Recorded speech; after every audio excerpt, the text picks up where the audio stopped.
नमस्कार, मी प्रीती स्वागत करते तुमचं रुचकर कट्ट्यावर।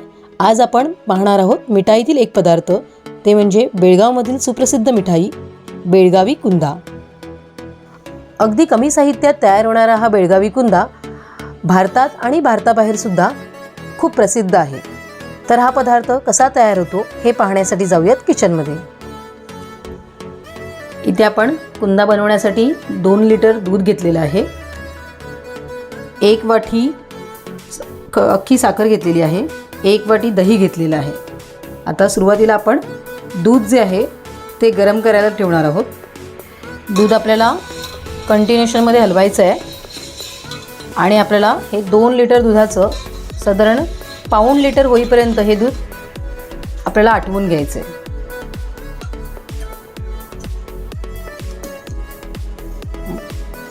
आपल्या दुधाला उकळ आली आहे।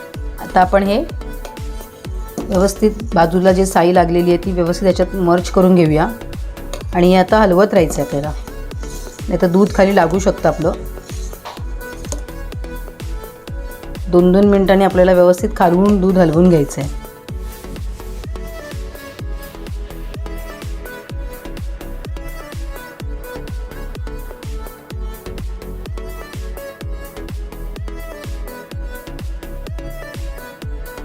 अशा पद्धतीने आपलं अर्ध्यापेक्षाही कमी झालेलं आहे दूध। तर आता आपण ह्या स्टेजला गॅस स्लो करणार आहोत आणि आपण दही घालून घ्यायचं आहे। 1 वाटी दही घेतलेलं आहे इथे, व्यवस्थित मिक्स करून घेऊया।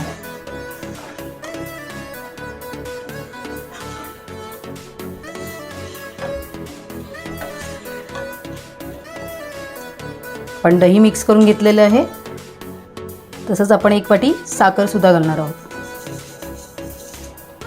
आणि आता हे व्यवस्थित हलवून घ्यायचं आहे। आता आपलं दूध जे आहे ते फाटते, तर ते आपण व्यवस्थित असं हलवत राहायचं आहे।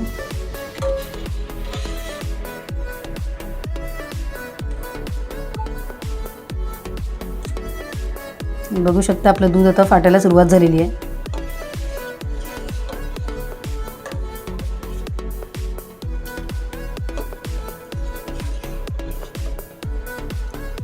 आता हे दूध आपलं असं फाटायला तयार झालेलं आहे। फक्त हे आता कंटिन्यूशनमध्ये हलवत राहायचं आहे। आपल्याला दाणेदार करायचं आहे कुंदा, त्यामुळे आपण हे व्यवस्थित असं हलवत राहायचं आहे।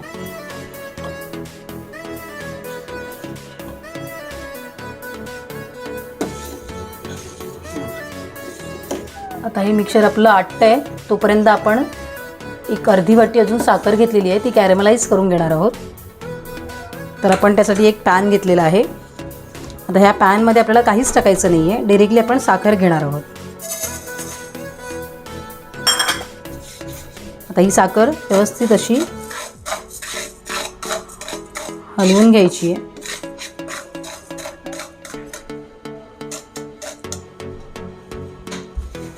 तर आपली साखर हळूहळू ओली होते, बघू शकता तुम्ही। आता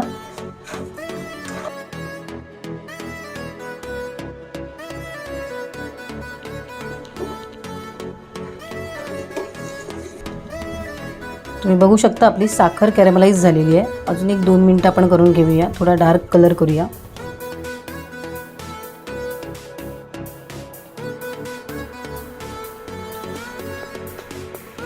तर व्यवस्थित कॅरेमलाइज झालेली आहे।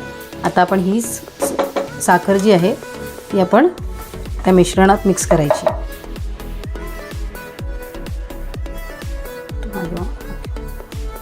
आता आपण ह्याच्यात हे घालून घ्यायचं आहे आणि असं टेक्स्चर आलं पाहिजे टाकताना तुमचं।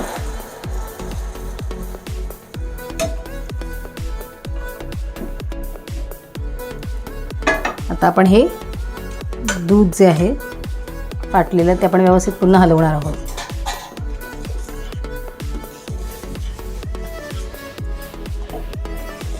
आता हे जे असे तुम्हाला थोडे मोठे मोठे चंक्स दिसत आहेत ना, ते कंटिन्यूशन हलवत राहायचं आहे, जेणेकरून तसा चांगला रवाळ होईल कुंदा।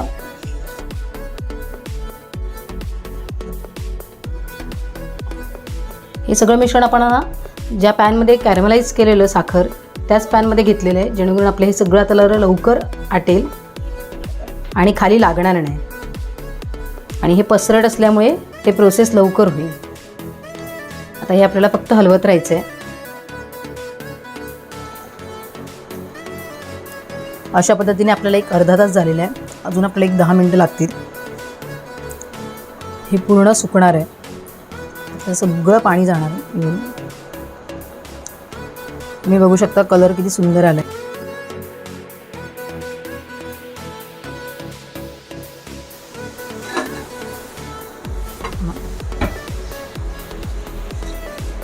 अशा पद्धतीने आपला कुंदा तयार झालेला आहे. व्यवस्थित सुकला आहे तो.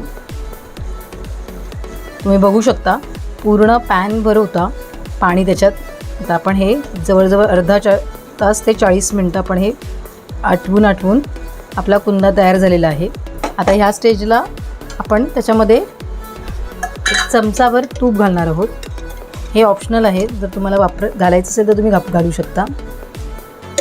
आणि पुन्हा एकदा मिक्स करून घेणार आहोत.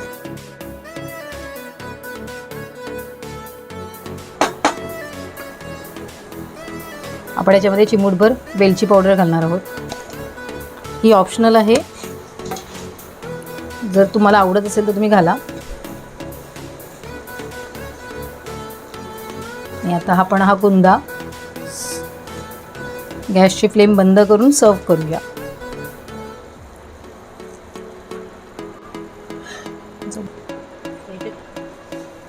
असंच राहू ना.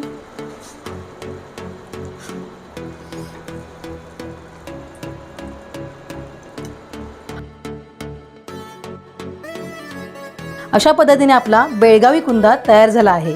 तर तुम्ही सुद्धा नक्की करून बघा आणि मला कमेंट्समध्ये सांगा. जर ही रेसिपी आवडली असेल तर व्हिडिओला लाईक करा, शेअर करा, कमेंट्स करा आणि बेल आयकॉनवर क्लिक करायला विसरू नका. अशाच नवीन रेसिपीजसाठी पाहत राहा रुचकर कट्टा.